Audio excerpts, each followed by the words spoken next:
I wrote 2 checks that day, one for my son, Mark, and one for my daughter, Jessica. Each was for exactly $5. I watched the color drain from their faces as they looked down at the paper, then back up at me, their eyes filled with a rage they couldn't hide. They were standing on the steps of the home I built, the place where I'd read them bedtime stories and patched up their scraped knees. They thought it would all be theirs one day, along with the $18 million I had just inherited. You're probably thinking I'm a monster. But to understand why I did it, you have to understand what they did to me when I had nothing but a failing heart and 4 empty walls in a hospital room. Their betrayal taught me a lesson I never wanted to learn. If you like this story, please like this video, subscribe to the channel, and share your thoughts on this story in the comments. What happened in that hospital, and the plan I put into motion the day they came back smiling with a fruit basket in their hands, well, that's where the real story begins. Before the beeping monitors and the smell of antiseptic, my world smelled of cedar and pine. For 42 years, that was the scent of my life. It clung to my flannel shirts, settled in the lines on my hands, and filled the small workshop I'd built myself, board by board, behind the house. My workshop wasn't just a place to work, it was a sanctuary. The morning light would stream through the single large window, illuminating the swirling dust motes like tiny dancing spirits. Every tool had its place, hung on a pegboard I'd organized back in 1985. The solid thud of a mallet hitting a chisel, the high-pitched whine of the table saw, the rhythmic scrape of a hand plane. That was my music. From that window, I could see into the living room of the house. My eyes would often land on the old oak rocking chairs sitting near the fireplace. It was the first truly fine piece of furniture I ever made. I built it for my wife, Ellen, in the winter of 1987, when she was pregnant with our first child, Mark. I remember her sitting in it, her hands resting on her swollen belly, humming a soft tune as the snow fell outside. The arms of that chair are worn smooth now, polished by years of her touch, and later, by the countless nights I sat in it, rocking Mark and then Jessica to sleep. The chair held our family's history in its very grain. Mark was a force of nature from the moment he was born, always running, always climbing, always needing more. I saw that same drive in him as he grew into a man. When he and his wife wanted to buy their first house, a sprawling 4-bedroom place in a gated community, they were short on the down payment. I didn't hesitate. I owned a 1968 Ford F-100, a beautiful machine I'd restored myself over 5 years. It was my pride and joy. I sold it to a collector for $25,000 and gave Mark every penny. I remember the look on his face when I handed him the check. He hugged me tight and said, "I'll pay you back, Dad, I promise." He never did, but at the time, seeing him get that house, that life he wanted so badly, felt like payment enough. Then came Jessica, my sweet, quiet girl. She was the artist, the dreamer. For her 5th birthday, all she wanted was a rocking horse. Not a plastic one from a store, but a real wooden one, like in the olden days, she'd said. I found a beautiful plan for one in an old woodworking magazine. For 2 weeks, I worked late into the night, long after my paying jobs were done for the day. The workshop was cold, heated only by a small electric unit that hummed in the corner. But I barely noticed. I carved the mane, sanded the saddle smooth, and painted it a brilliant white with a flowing black tail. The smell of fresh paint and wood glue filled the whole house. On the morning of her birthday, I brought it into the living room. Her gasp was the only sound in the quiet house. She ran to it, her small hands tracing the curve of its neck. That look of pure, unadulterated joy on her face was worth more than any fortune. After Ellen passed away from cancer in 2018, the house grew quiet. The echoes of laughter were replaced by the ticking of the grandfather clock in the hall.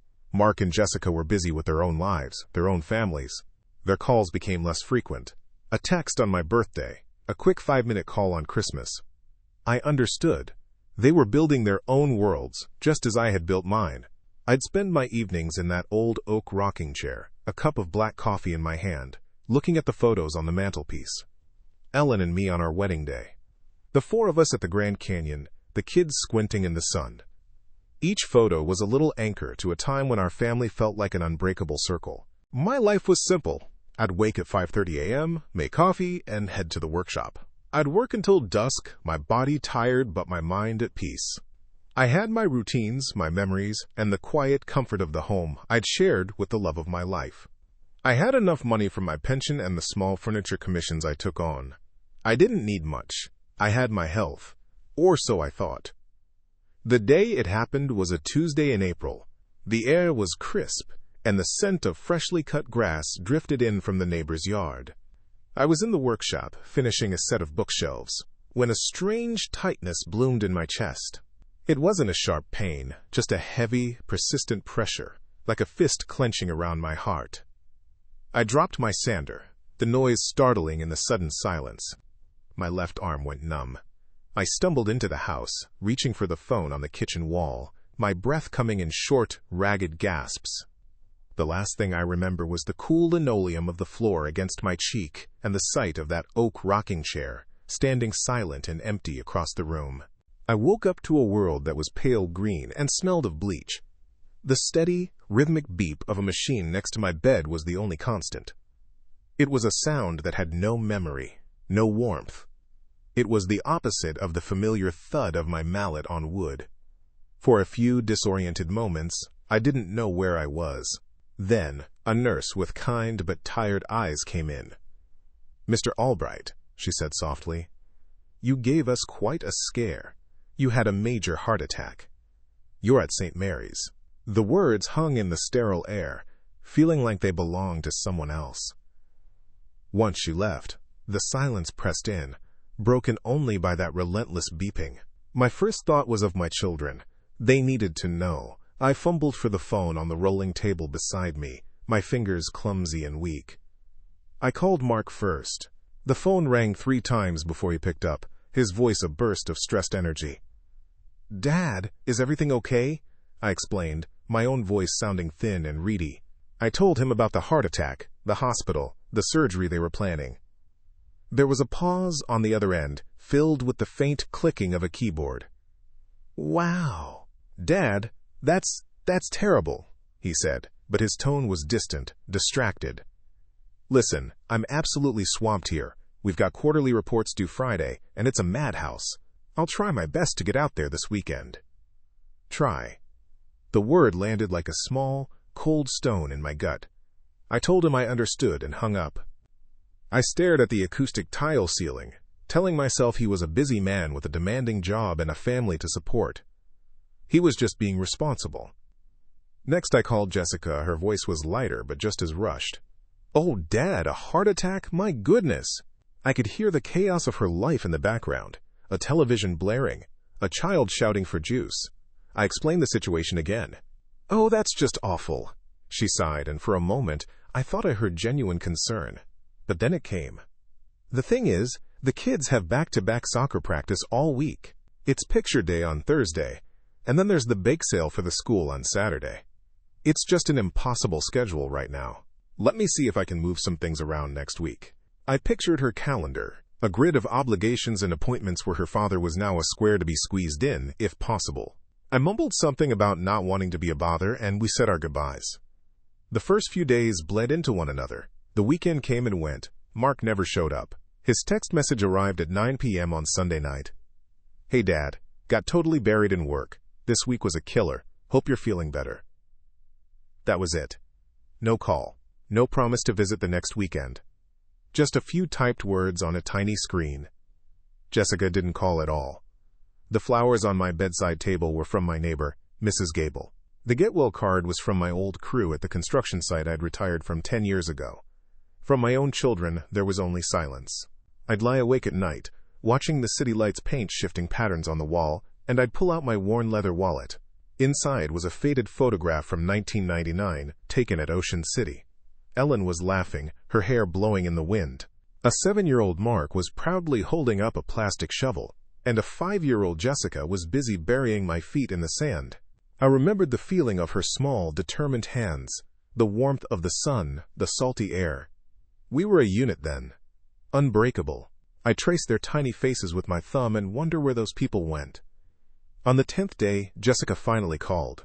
"Dad? How are you feeling?" she asked, her voice bright and cheerful, as if she were asking about the weather.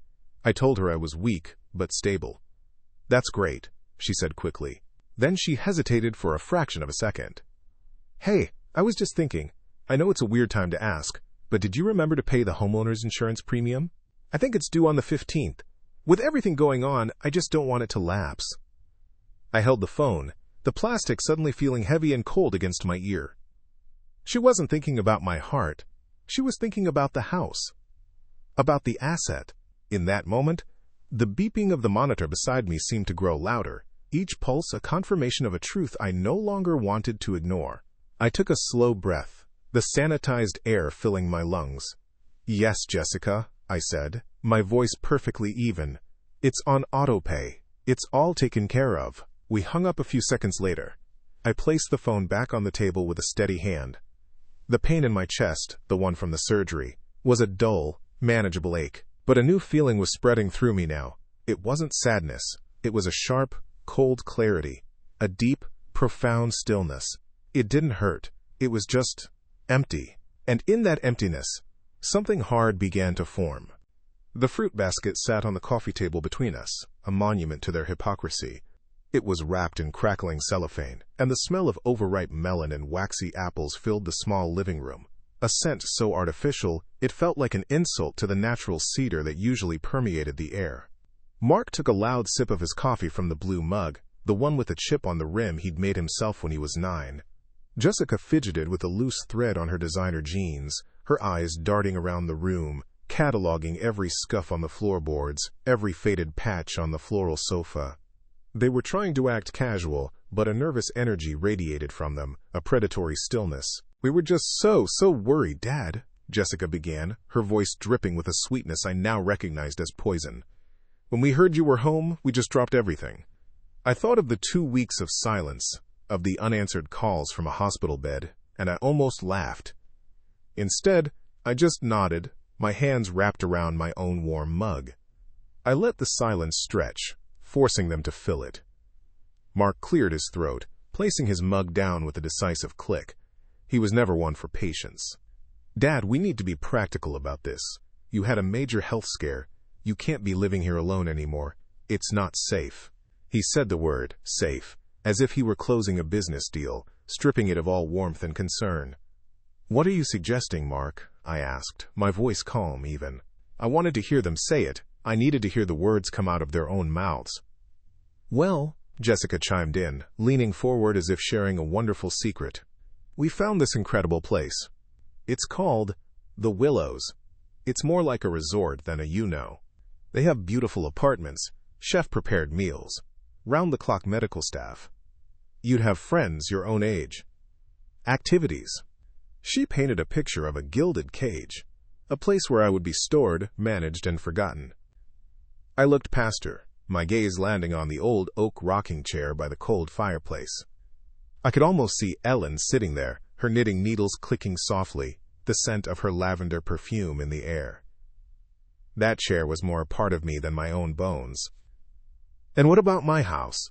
I asked, my eyes still fixed on the chair.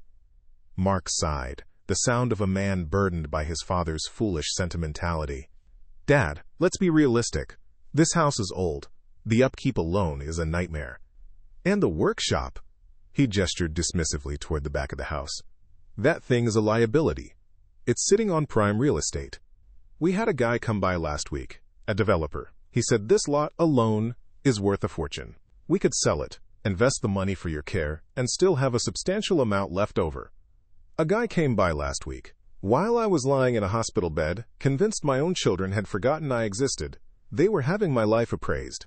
The cold clarity I'd felt in the hospital returned, sharper this time, like a shard of ice in my veins. "This house is where you grew up," I said quietly, my voice flat. "That workshop is where I built the rocking horse you loved so much, Jessica. It's where I earned the money to send you both to college." Jessica had the decency to look away, a faint blush creeping up her neck. But Mark was unmoved. He leaned forward, his elbows on his knees, his expression hardening into one of pure, unadulterated greed. And then, he delivered the final blow. The words that severed the last frayed thread of fatherly love I held for him. "Dad, that's all in the past. Memories don't pay for 24-hour nursing care. They don't secure our financial future. Honestly, this place is just an asset. A dusty, outdated asset that needs to be liquidated. Mom would have wanted what's best for us. All of us. He'd used her name. He'd dared to put his selfish, greedy words in Ellen's mouth. My wife, who cherished every handmade table, every patched-up piece of furniture, because it came from my hands. I felt a tremor start in my fingers, and I tightened my grip on the mug to still them. I looked at him, really looked at him, and I no longer saw the little boy with scraped knees. I saw a stranger, a cold, calculating stranger who saw his father not as a person but as a portfolio. I didn't shout. I didn't rage. All the fire inside me turned to ice. I took a slow, deliberate breath and set my mug down on the table, the ceramic making no sound against the wood. I looked from Mark's impatient face to Jessica's nervous one. I held their gaze until they both squirmed. "You've given me a lot to think about," I said. The quietness of my own voice surprised me. It was steady. It was firm. "I'll need some time to consider your proposal." Mark smiled, a triumphant, predatory grin. He thought he had won. "Of course, Dad. Take all the time you need. We'll check back in a few days." They left soon after, their cheap fruit baskets still sitting on my table, a rotting centerpiece in the home they were so eager to destroy. I walked them to the door and closed it softly behind them. I didn't lock it. There was nothing left for them to take. I walked back into the living room and stood before the oak rocking chair. I ran my hand over its smooth, worn arm, feeling the history beneath my palm.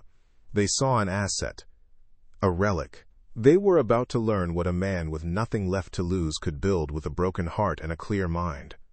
My plan was no longer just forming. It was set in stone.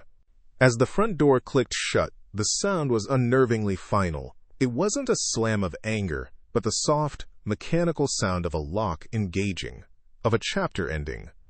The silence that followed was absolute, a heavy blanket settling over the dust motes dancing in the afternoon light. I stood there in the entryway for a long moment, my hand still on the doorknob, feeling the cool brass against my skin. I didn't feel rage. I didn't feel the urge to scream or throw something. The searing pain of betrayal I'd felt earlier had cooled, solidifying into something else entirely. It was a cold, hard resolve, as dense and unyielding as a block of granite. My eyes fell on the fruit basket they had left on the coffee table. The cellophane crinkled under the sunlight, making the waxy fruit look plastic and cheap. It was a prop, a hollow gesture meant to disguise the rotten core of their intentions. I walked over to it, picked up the entire basket and carried it into the kitchen. I didn't even unwrap it. I simply opened the lid of the large garbage can and dropped it inside. The thud it made was dull and satisfying. I replaced the lid, wiped my hands on a dish towel, and felt a profound sense of clarity. They saw my life's work, my home, my very existence as disposable, so I would dispose of their offering. I walked through the quiet house, my footsteps echoing on the hardwood floors I had installed myself in the summer of 1999. I ran my hand along the mantelpiece, over the framed photos of their childhoods. They weren't looking at me from those pictures anymore. They were looking at a ghost, a man they had already written off. My path led me, as it always did, to my workshop. I slid open the heavy wooden door, and the familiar scent of cedar and machine oil washed over me, a baptism of purpose. This was my world. A place of order, precision, and honest work. A place where things were built, not liquidated. I stood in the center of the room, surrounded by the tools that had been my faithful companions for over 40 years. They hung in their designated places, silent and ready. Mark and Jessica saw this place as a liability. They had no idea it was my fortress. They had no idea that the same mind that could measure a cut to a 64th of an inch could also craft a plan with the same meticulous detail. They thought I was a fragile old man, a sentimental fool clinging to the past. They would not see this coming. They had played their hand, revealing their greed and their contempt. Now it was my turn to play mine. I picked up a small block of maple from my workbench, its surface smooth and cool. I turned it over and over in my hands, feeling its solid weight. They had underestimated me. They had mistaken my quiet nature for weakness. That was a mistake they would come to regret. I put the block of wood down, my decision made. I walked back into the house, went to my old roll-top desk, and picked up the phone. I knew exactly who to call. The first call I made wasn't to a doctor or a friend. It was to a name I'd kept tucked away in a dusty address book for 20 years, Arthur Vance. Arthur was a lawyer, an old-school estate planner who had helped my father with his modest will back in 1998. He was a man who understood the value of things that couldn't be bought, but he also knew precisely how to protect them. I dialed his number from the old rotary phone in my kitchen. The whirring sound of the dial, a comforting, mechanical noise in the quiet house. His secretary put me through immediately. His voice was exactly as I remembered it, a low, calm baritone that felt like solid ground. I explained my situation, not with the trembling voice of a victim, but with the measured tone of a man commissioning a piece of furniture. I laid out the facts: the inheritance, the hospital stay, my children's sudden, suffocating concern. I told him their plan for me and my home. He listened without interruption, the silence on his end of the line a sign of respect and deep concentration. When I finished, he said only 5 words. "Can you be here tomorrow?" His office was on the 3rd floor of a historic brick building downtown, the kind with a real brass elevator and floors that creaked with history. The air smelled of leather and old paper, a stark contrast to the cedar and pine of my workshop. It was a world of quiet, deliberate power. I sat in a heavy mahogany chair across from his desk, a desk so polished I could see my own tired reflection in its surface. I didn't feel intimidated. I felt like I was finally in the right place. Arthur leaned back, his hands steepled under his chin. "Clark," he began, his gaze direct and unflinching, "your children are operating under the assumption that you are frail, emotionally compromised, and legally unsophisticated.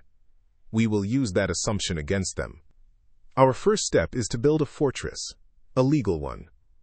On May 3rd, exactly 1 week after Mark and Jessica's visit, I sat in that same chair and signed the documents that created the Albright Revocable Living Trust. Arthur explained it in simple terms.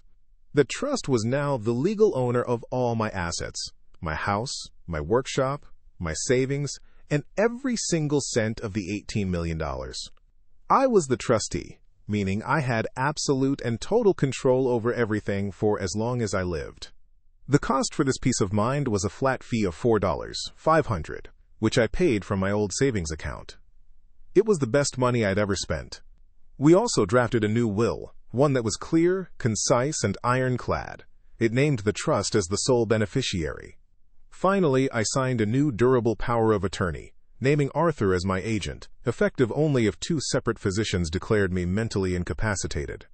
Any previous documents that might have named my children were officially revoked and voided. The fortress was built. The drawbridge was up. My next step was to understand exactly what my children saw when they looked at my property. Mark had used the words prime real estate. I wanted a number. I hired a certified appraiser, a man named Mr. Peterson, who spent a full day, on May 10th, measuring every wall, inspecting every floorboard, and assessing the half-acre lot. His final report, which cost me $650, arrived a week later in a thick manila envelope. The house, the workshop, and the land had a combined fair market value of $812,000. It wasn't the fortune Mark had imagined, but it was a substantial, concrete number. It was a fact, and I was arming myself with facts. Then, I turned my attention to the workshop, the place they'd dismissed as a liability. On May 21st, I filed the paperwork with the Secretary of State, paying the $150 filing fee online. I registered my lifelong passion as a business, Albright Legacy Woodworks, LLC. It was no longer just a shed in the backyard. It was a legal entity, with its own tax ID number and a business bank account I opened with an initial deposit of $10,000. I started documenting every commission, every sale of a small cutting board or handcrafted pen, creating a paper trail of legitimate business activity. My sanctuary now had a legal shield. The phone call I was expecting finally came on a Tuesday evening, almost a month after their visit. It was Jessica. Her voice had that same strained cheerfulness. Hi, Dad. Just calling to see how you're doing. Have you had any more time to think about, our suggestion? I was sitting in the oak rocking chair, the appraisal report and the LLC documents resting on the small table beside me. I rocked gently, the familiar rhythm calming my nerves. "Hello, Jessica," I said, my voice even. "I'm doing just fine." I didn't offer any more. The silence stretched. "So, about the Willows?" she prodded, a hint of impatience creeping in. "And the house? Mark and I were talking, and we really think it's the best way to secure your future." Her future, she meant. "These are big decisions, Jessica," I replied calmly. "They require careful consideration. I'm still weighing my options." "But, Dad, we can't just let that money sit there," she blurted out, the mask of concern finally slipping to reveal the raw greed beneath. "And the developer Mark spoke to might not keep his offer on the table forever." I stopped rocking. I looked at the framed photo on the mantelpiece, the one of her at 5 years old, her face alight with joy as she sat on the rocking horse I had built. The same hands that carved that horse were now holding the documents that would protect me from her. A deep, profound sadness washed over me, but it didn't shake my resolve. It strengthened it. "I'll let you know when I've made a decision," I said, my voice leaving no room for argument. "Goodbye, Jessica." I hung up before she could reply. I placed the phone back in its cradle and looked around the quiet room. They thought I was doing nothing. They thought I was just a sad old man, paralyzed by grief and indecision. They had no idea that in the silence I had been working. I had been measuring, cutting, and joining, just as I had done my entire life. But this time, I wasn't building with wood. I was building a trap. And it was nearly complete. With the legal framework of my new life firmly in place, the next phase of my plan began. It was a phase of quiet, deliberate action, a series of moves on a chessboard that only I could see. I spent the first week of June not in a lawyer's office but in my workshop. The low hum of the dehumidifier was a constant companion as I worked on a new commission, a handcrafted cradle for my neighbor Mrs. Gable's first grandchild. My hands, which had felt so weak and clumsy in the hospital, were steady again. I ran a piece of cherry wood through the planer, watching the curled shavings fall to the floor. The scent of raw oak and cherry filled the air, a clean, honest smell that cleared my head. Each precise measurement, each careful cut, was a form of meditation. While my hands were building something for a new life, my mind was deconstructing the lives my children had built on a foundation of entitlement. On the morning of June 1st, I sat at my kitchen table with a fresh cup of black coffee and the statements from the estate's executor. The final transfer of the $18 million was complete. I spent 3 hours on the phone with a financial advisor recommended by Arthur. Following his advice, I executed a series of transfers from the trust's main holding account. $17,500,000 was moved into a diversified portfolio of low-risk, long-term municipal bonds and blue-chip stocks. It was an account designed for preservation and slow growth, not aggressive gains. It was also an account that was intentionally illiquid, requiring a complex and time-consuming process to access significant funds. The remaining $500,000 was placed into a more accessible money market account, also under the trust's name. From that account, I transferred $50,000 into my personal checking account, the one I used for groceries and utility bills. To any casual observer, it would look like my accessible net worth was a fraction of the total inheritance. It was a financial wall, invisible but impenetrable. With the money secured, it was time to engage the enemy. I waited until Thursday, June 6th. I knew it was the day Mark had his weekly management meeting, a time he always felt particularly important and self-satisfied. I dialed his number at precisely 4:30 p.m., just as he would be leaving. He answered on the second ring, his voice brisk. "Dad, I'm just walking out. What's up?" I took a slow breath, picturing him striding through his office parking lot, loosening his tie. "Mark," I said, my voice deliberately tired, a little frail. "I've been doing a lot of thinking since we last spoke. You and Jessica, you made some good points." I let the sentence hang there, a piece of bait dangling in the water. There was a pause. I could hear the faint jingle of his car keys. "Oh?" he said, his tone shifting from impatient to intrigued. "So you're finally coming to your senses?" The condescension was so thick, I could have cut it with a handsaw. "I'm considering my options," I said softly. "I'd like to talk about it, with both of you. Here, at the house, we need to discuss this as a family." Okay, that's progress," he said, already taking control. "Let me check with Jessica." We're both slammed, but we can probably make some time next weekend. "I'll call you back." He hung up without saying goodbye. He didn't ask how my heart was. He didn't ask if I needed anything. He just heard the word money and started clearing his schedule. The next day, I met with Arthur again. I laid out my conversation with Mark. A thin smile played on Arthur's lips. "They're walking right into it, Clark. Now, for this meeting, you need a proposal. Something concrete. Give them something to react to. Let them think they're negotiating the terms of your surrender." We spent the next hour drafting what we called the Family Care and Estate Management Proposal. It was a work of art. The document, printed on heavy bond paper, outlined a plan where I would agree, in principle, to sell the house and move into an assisted living facility of their choosing, contingent on several conditions. The proceeds from the house sale, estimated at $812,000 after closing costs, would be placed in a joint account under all three of our names, to be used exclusively for my care at the Willows or a similar facility. The second part was the masterstroke. The proposal stated that to simplify my affairs, I would grant them co-management of my modest investment portfolio. It went on to suggest a formal monthly allowance for me of $15,000 to be dispersed by them from the main trust account. This figure was intentionally generous, enough to make them feel powerful and in control, but it was a calculated test. If their concern was truly my well-being, they would see this as a perfectly reasonable, even lavish arrangement. But I knew better. I knew they weren't interested in managing a modest portfolio or doling out an allowance. They wanted the entire $18 million, lump sum, under their control. The proposal was designed to make them expose that greed. It gave them the illusion of power while ceding the terms of their own defeat. Jessica called me that evening to confirm. "Dad, Mark said you wanted to talk. We can be there next Saturday, June 15th at 2 p.m. Is that good for you?" Her voice was saccharine sweet, the voice of someone who believes they are about to get everything they've ever wanted. "That's fine, Jessica," I said, sitting in my old oak rocking chair, the proposal documents resting in my lap. The late afternoon sun streamed through the window, illuminating the worn arms of the chair, polished smooth by a lifetime of love and care. "I'll be ready." As I hung up the phone, I looked around the living room. At the photos on the mantel, at the scuff marks on the floor where two small children once raced their toy cars. They saw all of this as a balance sheet, a transaction.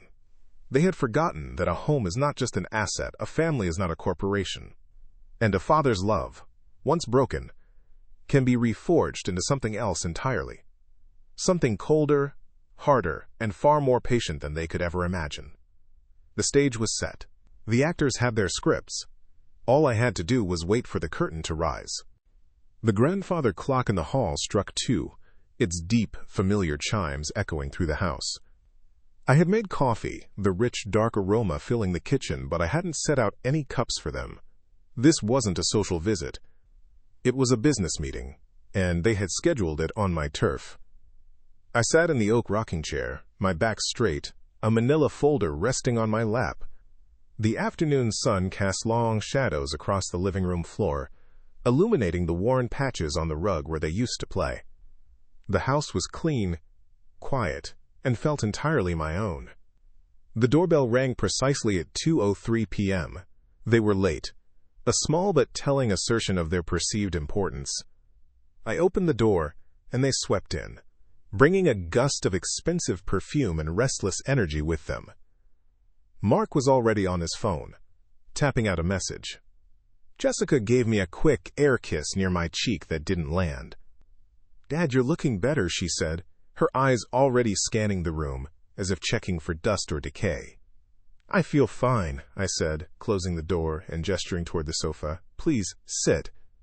They settled on the floral couch, an island of modern fashion in a sea of my life's memories. Mark finally put his phone away, leaning forward with his elbows on his knees, the picture of a man ready to close a deal. "So," he began, his voice brisk, "you've had some time to think. We're ready to help you make the transition."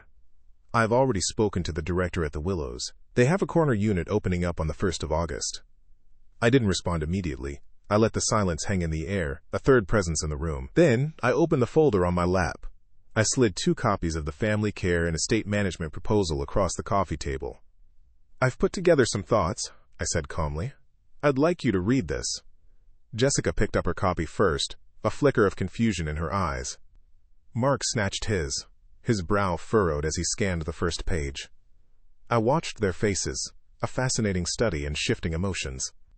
First, a hint of a smirk, as they read the part about me agreeing in principle to sell the house. Then, their eyes narrowed as they hit the numbers. I could see Mark's lips moving silently as he read the clause about the house proceeds, a joint account for my care. His expression tightened. "Okay," he said, tapping a finger on the paper. "The $812,000 from the house going into a joint account for your care, that's a start. A little complicated, but manageable." Jessica nodded eagerly. "It's a good plan, Dad. It shows you're being sensible about this." "Keep reading," I said, my voice perfectly level. They turned to the second page, the one about the modest investment portfolio. The one about the $15,000 monthly allowance. I watched the color drain from Mark's face. Jessica blinked several times, as if the words weren't making sense. "What is this?" Mark finally spat out, tossing the papers onto the coffee table as if they were contaminated. "Co-management of a modest portfolio? A $15,000 allowance? Dad, what kind of game are you playing?" "It's not a game, Mark," I replied, my hands resting on the smooth arms of the rocking chair. "It's a proposal. It ensures I have more than enough to live on comfortably, while the principal of the estate is protected for the future." "Protected from what?" he shot back, his voice rising. "From us? We're your family. We're trying to help you. This is insulting." Jessica chimed in, her tone shifting into one of wounded concern. "Dad, we're not trying to take anything from you, but an allowance, it sounds like you don't trust us. We thought we would manage the funds for the good of the entire family. For the grandkids' futures." "My grandchildren are well provided for in my will," I said, the statement a cold, hard fact. "This proposal is about my care and my life now. $15,000 a month is more than I've ever spent in a year. It seems perfectly reasonable." Mark stood up, pacing in front of the fireplace. He ran a hand through his perfectly styled hair, his composure completely shattered. "Reasonable? Dad, you have $18 million. We can't just let it sit in some diversified portfolio earning nothing. That money needs to be put to work. Real estate, venture capital, things you know nothing about. This proposal is amateur hour. It's like you're trying to sabotage your own wealth." There it was, the raw, unfiltered truth. It wasn't about my safety. It wasn't about my care. It was about their access to the money. They saw it as theirs, and my continued existence was merely a frustrating administrative delay. "The money is in a trust, Mark," I said, my voice cutting through his tirade. "It's being managed by professionals. It's perfectly safe." "We should be the professionals," he yelled, his face turning a blotchy red. "We're your children, not some lawyer you haven't seen in 20 years. This is absurd. We're not agreeing to this. The only acceptable plan is a full transfer of assets into an account we control. It's cleaner, it's simpler, and it's the right thing to do for the family's financial health." He stood there, panting slightly, his arrogance and greed laid bare for all to see. He had said the words himself. He had confessed his intentions without any prompting from me. Jessica looked from his furious face to my calm one, her own expression a mixture of panic and frustration. They had expected a frail, confused old man they could easily manipulate. They had found something else entirely. I slowly stood up from the rocking chair. The meeting was over. "This was my proposal," I said, my voice low but firm, carrying the weight of finality. "If it is not acceptable to you, then there is nothing more to discuss today." I walked toward the door, leaving them standing in the middle of my living room, surrounded by the ghosts of a family they had long since abandoned. They had come here expecting to dictate the terms of my surrender. They were leaving with the sickening realization that I was not surrendering at all. I was just getting started. They came back 2 weeks later. On a gray, overcast Saturday, there was no phone call to announce their arrival. The doorbell simply rang, a shrill, demanding sound that cut through the quiet of the afternoon.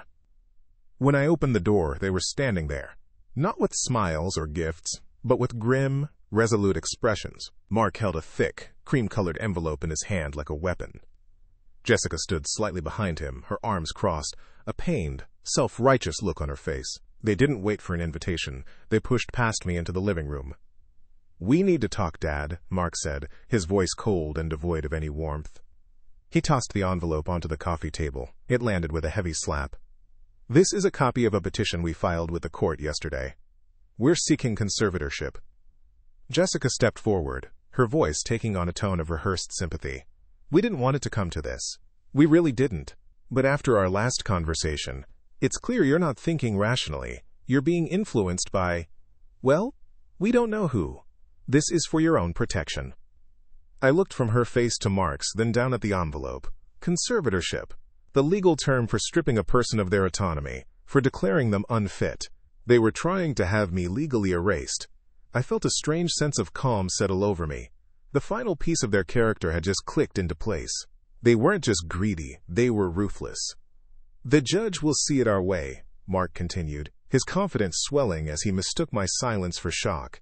"You had a major health event. You've come into a large, unexpected sum of money. Your proposal to us was erratic and illogical. Any court will agree that you are vulnerable and incapable of managing your own affairs. We are your only family. We are the only ones who can protect you." He used the word protect, as if it were a shield, but I could see the sword he was holding behind it. I walked slowly over to the old roll-top desk that had been my father's, and pulled out a thin folder. I also took out my checkbook. I placed them on the mantelpiece next to the photo of Ellen, and then turned to face them. "You've been busy," I said, my voice even. "So have I."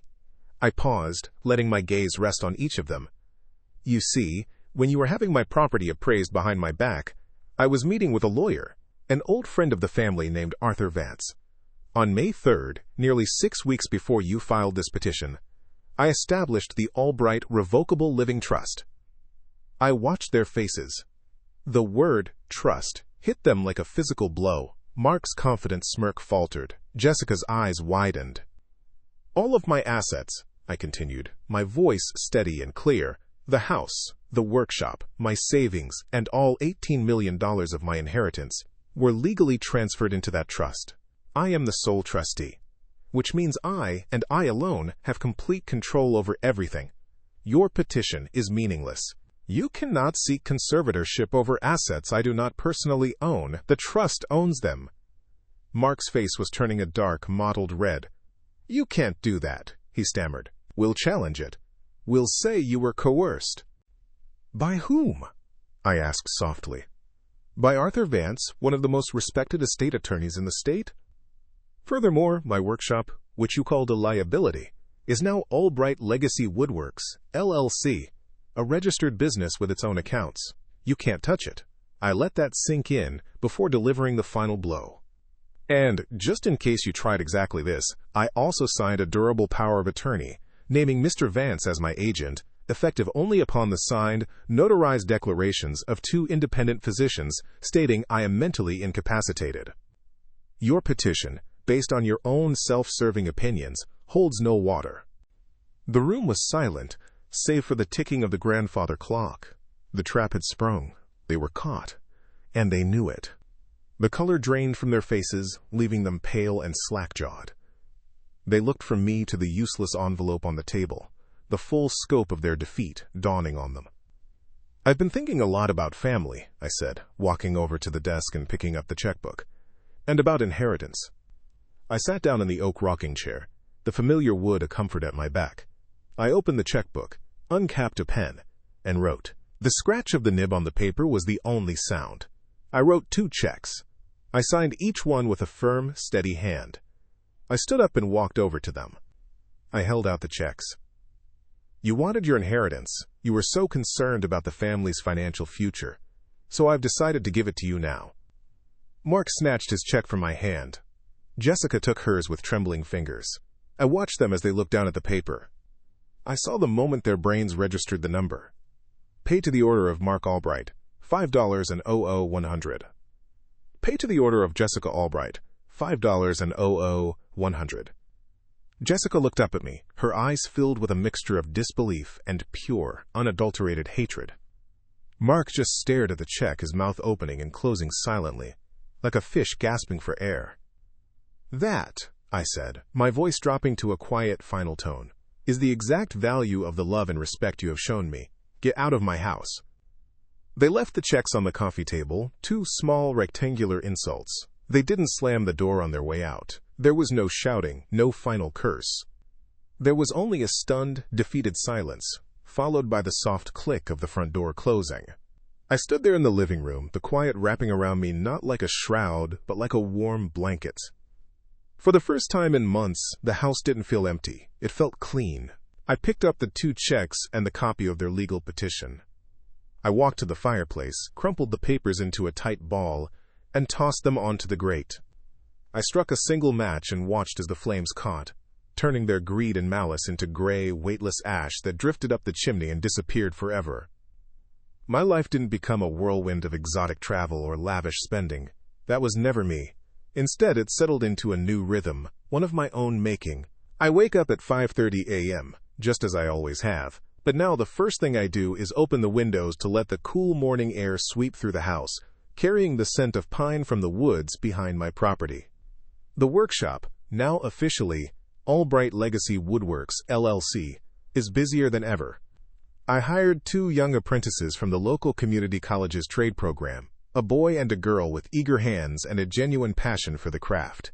Teaching them, passing on the skills I've honed over a lifetime, has filled the quiet spaces in my days with the sounds of shared work and easy laughter. They don't see an old man. They see a master craftsman. They see a mentor.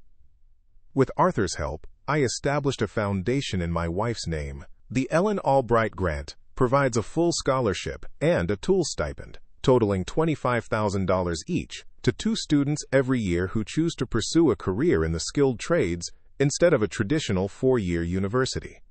The money my children saw as a vehicle for their own enrichment is now building futures for young people who understand the value of creating something real and lasting with their own two hands.